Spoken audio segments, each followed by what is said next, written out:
জয় নিতাই, জয় গুরু। আজ আমরা শ্রবণ করব তিলক ধারণের নিত্যতা এবং তাহার মন্ত্র। তিলক ধারণ না করিয়া যজ্ঞ, দান, তপ, হোম, বেদপাঠ, পিতৃতর্পণ আদি যাহা কিছু করা হয় সকলই ব্যর্থ হয়। তিলকধারী মনুষ্য যে কোনো স্থানে মৃত্যুপ্রাপ্ত হোক, সে চণ্ডাল হইলেও বিমান আরোহণ করিয়া ভগবানের সন্নিধানে পূজিত হয়। সেজন্য অবশ্যই তিলক ধারণ করতে হবে।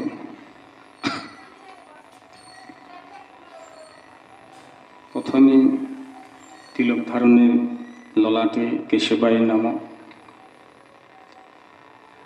উদরে নারায়ণের নমঃ,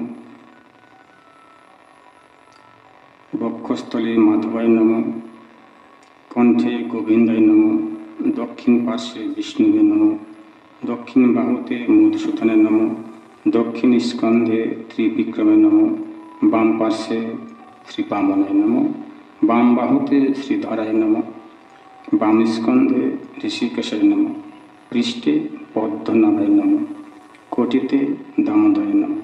পরে হস্ত প্রক্ষালন জল দ্বারা বাসুদেবায় নমঃ মন্ত্রে উভয় হস্ত মস্তকে ধারণ করত এবং পুনঃ আসমন করিয়া পরে ইষ্টদেবকে ধ্যান করিবেন।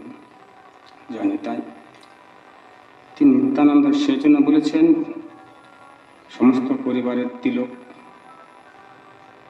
নিত্যানন্দ পরিবারের তিলক বংশ পত্রাদি আকৃতি, অদ্বৈত পরিবারের বটপত্র আকৃতি, শ্রীনিবাস আচার্য পরিবারের তমাল পত্র আকৃতি, নরোত্তম ঠাকুর মহাশয়ের পরিবারের তিলক ডালিম্ব পত্র আকৃতি, শ্যামানন্দ পরিবারের নূপুর আকৃতি, গোপাল গুরু পরিবারের মহাপ্রভুর চরণাকৃতি, গদাধর পরিবারের চরণাকৃতি, দাদার সঙ্গে তিলক ও ধারণের প্রমাণ আস্ফলনও পাওয়া যায়।